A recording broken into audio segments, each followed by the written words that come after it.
मराठी बातमीपत्रात आपलं स्वागत करते। पाहुयात आजच्या काही मुख्य बातम्या। महाराष्ट्रातील विधानसभा निवडणुकीच्या तारखा अद्याप जाहीर झालेल्या नाहीत। मात्र सर्वच राजकीय पक्षांनी निवडणुकीची तयारी सुरू केली आहे। नोव्हेंबरमध्ये विधानसभा निवडणुका होण्याची शक्यता असल्याने सर्वच पक्षातील नेत्यांकडून दावे प्रतिदावे केले जात आहेत।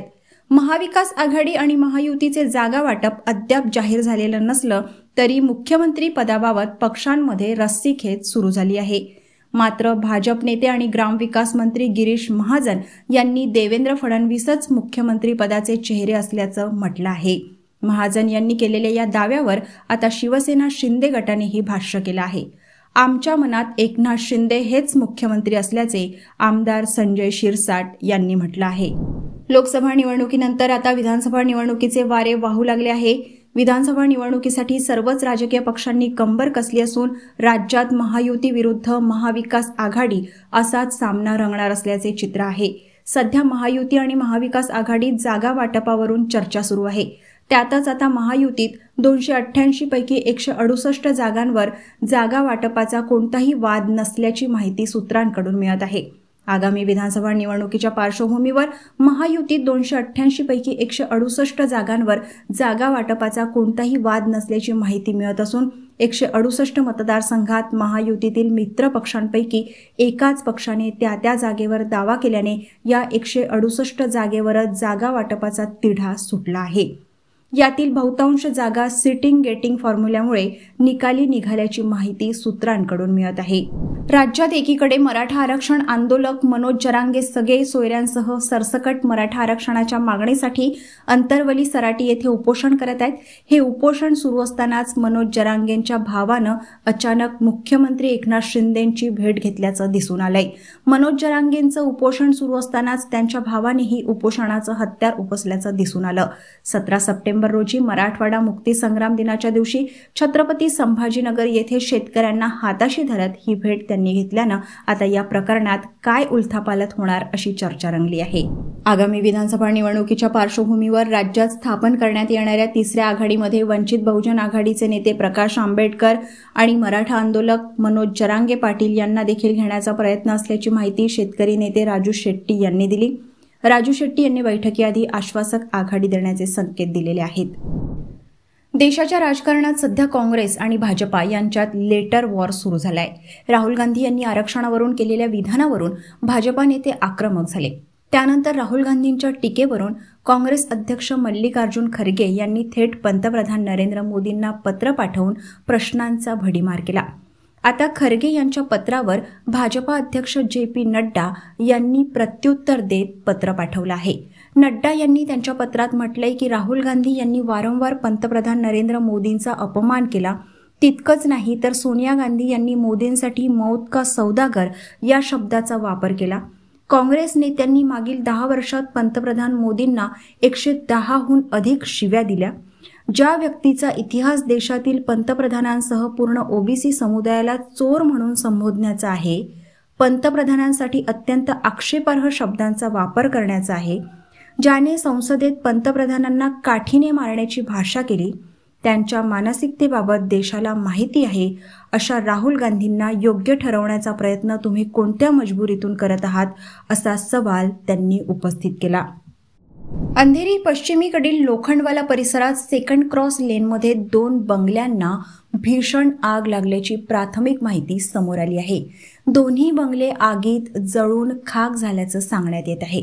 घटनास्थळावर अग्निशमन दलाच्या गाड्या पोहोचल्या असून आगीवर नियंत्रण मिळवण्याचे प्रयत्न सुरू आहेत। लोखंडवाला कॉम्प्लेक्समधील बंगला क्रमांक 11 मध्ये आग लागली। त्यानंतर ही आग पसरत गेल्याचं सांगण्यात येत आहे।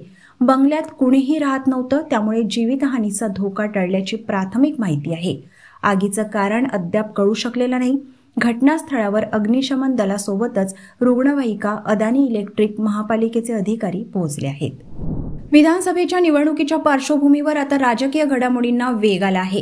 राष्ट्रवादी काँग्रेस अजित पवार पक्षाचे OBC सेलचे प्रदेश समन्वयक आणि प्रदेश सरचिटणीस ईश्वर बाळबुद्धे यांनी पक्षाचा राजीनामा दिल्यानंतर आता पुन्हा एकदा शरद पवारांकडे परतण्याचा निर्णय घेतला आहे। ईश्वर बाळबुद्धे यांची घर वापसी होणार आहे. अजित पवार यांच्या राष्ट्रवादी काँग्रेस पक्षाला काही दिवसांपूर्वीच रामराम करणारे ओबीसी विभागाचे राज्य समन्वयक व प्रदेश सरचिटणीस ईश्वर बाळबुद्धे उद्या शुक्रवारी पुन्हा स्वगृही परतणार आहेत. महाराष्ट्रातील शेतकऱ्यांसाठी मोठी आणि महत्त्वाची बातमी समोर आली आहे. महाराष्ट्रातील फळे व भाजीपाला गोव्यातील विक्री केंद्राला लिंक होणार आहे. याबाबत गोव्याचे माजी मुख्यमंत्री तथा कृषी मंत्री रवी नाईक यांनी आश्वासन दिले आहे. गोवा फलोत्पादन महामंडळाचे अध्यक्ष आमदार परमेंद्र शेठ यांनी फळे व भाजीपाला सप्लाय करण्याबाबत सविस्तर चर्चा केली. इंदिरानगर परिसरातील सराफा नगरमध्ये पती-पत्नीने गळफास घेऊन आत्महत्या केली. त्यापूर्वी त्यांनी आपल्या 9 वर्षीय चिमुकलीसही विष पाजून मारल्याचा पोलिसांना संशय आहे. एकाच कुटुंबातील तिघांच्या मृत्यूने परिसर हादरलाय. बुधवारी सकाळी 7च्या सुमारास ही घटना उघडकीस आली. नाशिक येथील इंदिरानगर परिसरात राहणाऱ्या विजय सहाणे यांनी आपल्या पत्नी आणि मुलीसह आत्महत्या केल्याची धक्कादायक घटना समोर आली आहे. एका कंपनीत कामगार असलेल्या विजय सहाणे यांच्या आत्महत्येनंतर कुटुंबियांनी कंपनीवर आरोप केले आहेत. विजयच्या आत्महत्येचं कारण कंपनीतील प्रशासन असल्याचा गंभीर आरोप त्यांनी केलाय. विजय सहाणे हे नाशिक येथील एका कंपनीत गेल्या 12 वर्षांपासून कामाला होते. कंपनीच्या जाचक नियमांमुळे विजय गेल्या अनेक दिवसांपासून अस्वस्थ होता. त्यामुळे त्यानं आपली पत्नी आणि 9 वर्षाच्या मुलीसह आत्महत्या करण्याचं पाऊल उचललं असा आरोप विजयच्या कुटुंबियांनी केला आहे. विजयच्या कुटुंबियांनी कंपनीवर गंभीर आरोप केल्यानंतर या आत्महत्या प्रकरणानं वेगळं वळण घेतलं आहे. मात्र कंपनीच्या अधिकाऱ्यांनी यावर कोणतीही प्रतिक्रिया दिली नाही. केंद्र शासनाच्या पीएम विश्वकर्मा योजनेचा वर्षपूर्ती सोहळा पंतप्रधान नरेंद्र मोदी यांच्या उपस्थितीत 20 सप्टेंबरला स्वावलंबी मैदानात होणार आहे. त्याकरिता शहरात तगडी सुरक्षा व्यवस्था राहणार असून शहरातील वाहतुकीच्या मार्गातही बदल करण्यात आला आहे.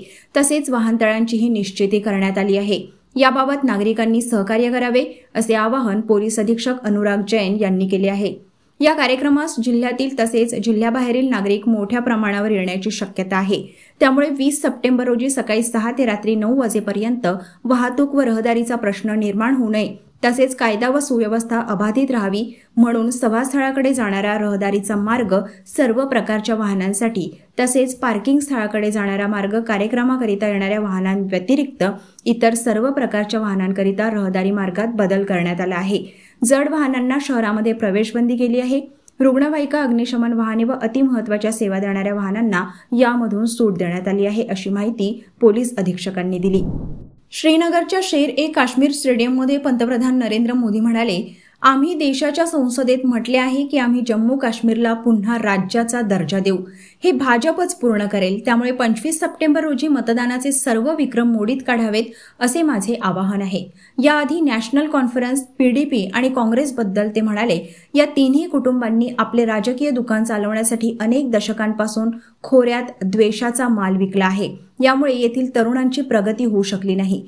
गेल्या 6 दिवसात पंतप्रधान मोदींचा हा दुसरा काश्मीर दौरा आहे. यापूर्वी ते 14 सप्टेंबरला डोडा येथे पोहोचले होते. येथे ते पक्षाच्या उमेदवारांचीही भेट घेणार आहेत. यानंतर ते दुपारी 3 वाजता कटरा येथे जातील. तेथे दुसरी जाहीर सभा होणार आहे.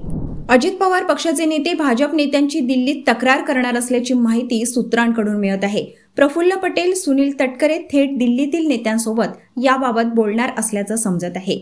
वादग्रस्त तसंच धार्मिक तेढ निर्माण करणारी वक्तव्य करणाऱ्या भाजपा नेत्यांची तक्रार अजित पवार पक्षाचे नेते दिल्लीत करणार आहेत. नितेश राणेंसह काही नेते मुद्दाम मुस्लिम धर्माविषयी वाद निर्माण होणारी वक्तव्य वारंवार करतात. यावरून अजित पवार गटाचे नेते नाराज आहेत. पत्रकार परिषद तसंच भाषणांच्या माध्यमातून भाजपा नेते करत असलेल्या वक्तव्याविरोधात अजित पवार यांच्या पक्षात नाराजी असल्याची माहिती सूत्रांकडून मिळत आहे. राज्यात होऊ घातलेल्या विधानसभा निवडणुकीसंदर्भात मोठी माहिती पुढे आली आहे. नोव्हेंबरच्या दुसऱ्या आठवड्यात विधानसभा निवडणूक होणार असून त्यासाठी भाजप, शिवसेना आणि राष्ट्रवादीचे 80% जागा वाटप निश्चित झाले आहे. उर्वरित जागांबाबत 3 ऑक्टोबरपर्यंत निर्णय होण्याची शक्यता असल्याची माहिती सूत्रांनी दिली आहे. देशातील जम्मू काश्मीर, हरियाणासोबतच महाराष्ट्र विधानसभेची निवडणूक होईल अशी शक्यता वर्तवली जात होती. परंतु निवडणूक आयोगाने इतर राज्यांच्या निवडणुका जाहीर करताना त्यातून महाराष्ट्राला वगळले. त्यामुळे राज्यात नेमकी निवडणूक कधी याबाबत उत्सुकता निर्माण झाली होती. निवडणूक आयोगातील सूत्रांनी आता याबाबत माहिती दिली आहे. महाराष्ट्राच्या वर्तमान विधानसभेचा कार्यकाळ आगामी 26 नोव्हेंबर 2024 रोजी संपुष्टात येणार आहे. त्यामुळे राज्यात नोव्हेंबरच्या दुसऱ्या आठवड्यात निवडणूक होण्याची शक्यता असल्याचे सूत्रांनी सांगितले. आरपीआय शहराध्यक्ष प्रशांत जाधव यांच्यावर झालेल्या गोळीबाराप्रकरणी शिवसेना ठाकरे गटाचे नाशिक जिल्हाप्रमुख सुधाकर बडगुजर यांचा मुलगा दीपक बडगुजर विरोधात अंबड पोलीस ठाण्यात गुन्हा दाखल झाल्याने खळबळ उडाली आहे. त्यातच आता नाशिकमधील भाजपच्या माजी नगरसेवकाला जीवे मारण्याची धमकी मिळाल्याचे समोर आले आहे. या माजी नगरसेवकाने सुधाकर बडगुजर यांच्यावर गंभीर आरोप केला आहे. आगामी विधानसभा निवडणुकीत भाजप 160 जागा लढणार असल्याची माहिती विश्वसनीय सूत्रांनी एबीपी माझाला दिली आहे. भाजप गेल्या वेळी लढल्या तेवढ्याच जागा यंदाही लढणार असून त्यासाठी कंबर देखील कसल्याची माहिती मिळत आहे. कार्यकर्त्यांना लवकरात लवकर कामाला लागण्याच्या सूचना देखील पक्षश्रेष्ठींकडून करण्यात आल्याची माहिती देखील भाजपमधील सर्वाधिक विश्वसनीय सूत्रांनी एबीपी माझाला दिली आहे. तसेच आगामी विधानसभा निवडणुका 10 ते 20 नोव्हेंबर दरम्यान होण्याची शक्यता असल्याची माहिती देखील सूत्रांनी दिली आहे. बिहारचे सिंघम अशी ओळख असलेले मराठमोळे आयपीएस अधिकारी शिवदीप लांडे यांनी पोलीस सेवेतून राजीनामा दिला आहे. शिवदीप लांडे यांनी सोशल मीडियावर एक पोस्ट शेअर करत याबाबत माहिती दिली. या पोस्टमध्ये शिवदीप लांडे यांनी म्हटले आहे की माझ्या प्रिय बिहार, गेली 18 वर्षे सरकारी पदाच्या माध्यमातून सेवा केल्यानंतर मी आता माझ्या पदाचा राजीनामा देत आहे. माझ्या या सगळ्या कार्यकाळात मी बिहार राज्याला स्वतःपेक्षा आणि कुटुंबापेक्षा सर्वोच्च मानले आहे. माझ्या सेवेच्या काळात माझ्याकडून कोणतीही चूकभूल झाली असेल तर मी त्यासाठी क्षमस्व आहे. मी भारतीय पोलीस सेवेतून राजीनामा दिला आहे. मात्र मी बिहारमध्येच राहणार आहे. यापुढेही बिहार हीच माझी कर्मभूमी असेल, असे शिवदीप लांडे यांनी आपल्या फेसबुक पोस्टमध्ये नमूद केले आहे. सप्टेंबर महिन्यात अनेक सण आहेत. नुकतेच गौरी गणपती हे सण मोठ्या उत्साहात पार पडलेत. आगामी काळात सप्टेंबर महिन्यात आणखी सण आहेत. याच कारणामुळे सप्टेंबर महिन्यात देशात वेगवेगळ्या ठिकाणी बँका साधारण 15 दिवस बंद असणार आहेत. 20 ते 23 सप्टेंबर अशा एकूण 4 दिवस बँका बंद असतील. शुक्रवारी म्हणजेच 20 सप्टेंबर रोजी ईद ए मिलाद उल नबी असेल. या उत्सवाच्या पार्श्वभूमीवर जम्मू आणि श्रीनगर येथील सर्व बँका बंद असतील. त्यानंतर शनिवारी म्हणजेच 21 सप्टेंबर रोजी श्री नारायण गुरु समाधी दिवस आहे. त्यामुळे या दिवशी केरळमधील सर्व शासकीय आणि खासगी बँका बंद असतील. सोमवारी म्हणजेच 23 सप्टेंबर रोजी महाराजा हरिसिंह यांचा जन्मदिवस आहे. त्यामुळे जम्मू आणि श्रीनगर येथील बँका बंद असतील. महाराष्ट्रात मात्र 20, 21 आणि 23 सप्टेंबर रोजी बँका चालू राहतील.